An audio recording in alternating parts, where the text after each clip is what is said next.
Hi everyone, this is Kripa from SNS College of Technology in the Department of Computer Science and Engineering.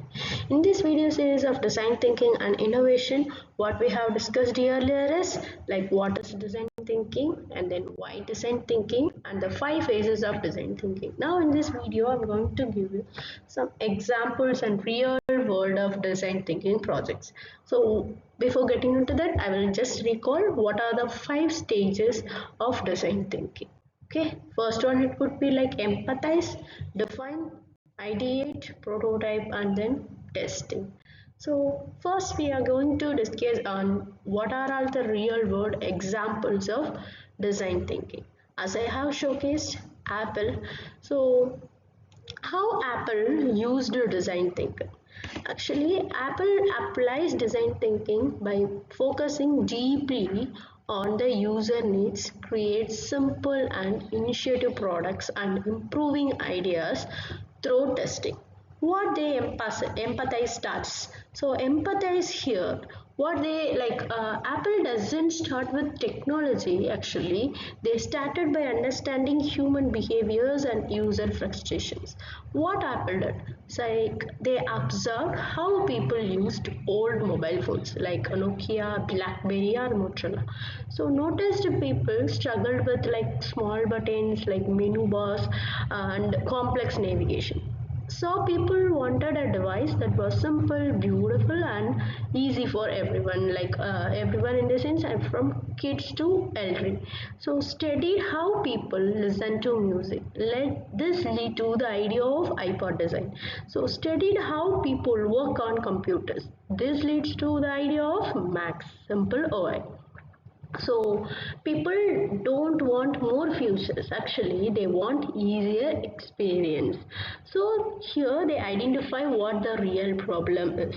Mobile phones were complicated, MP3 players were hard to sync and confusing, computers were not user friendly. Then how they started to work on their ideas. Okay, what if a phone have no buttons?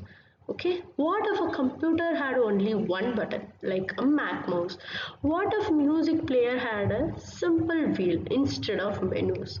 What if apps were icons, not list, text listers? So what if a phone, camera and internet device became one? So this idea lead to the concepts like multiple touch screens, app icons, slide to unlock, iPod click wheels, minimal design like one button, smooth body. So they started to work on and the result is like iPhone, iPod and Mac, which is like simple touch based natural gestures design, a beautiful design, smooth experience, easy music navigation, simple syncing like minimal buttons. All follow the same design thinking principles. Why Apple is master of design thinking? Because they focus on feel, not just features. They observe human deeply. They simplify everything. They prototype a lot. They test until the experience is perfect. So Apple's success it's not a luck, it is consistent human-centered design. So we all know what is human-centered design. So next step it we are going to discuss on Airbnb. So fixing low bookings through empathy. How it has happened? So Airbnb was failing in its early days. People were not booking rooms because the listing photos were dark and unattractive.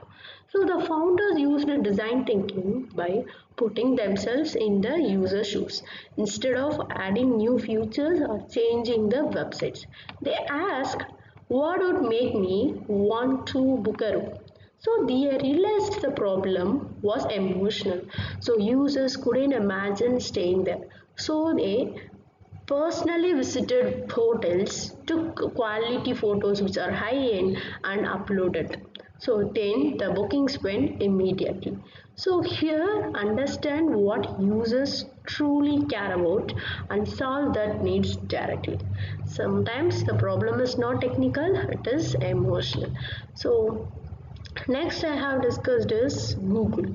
Actually, Google is a real or like real world design thinking action. What they do is design thinking in action, observe real computers.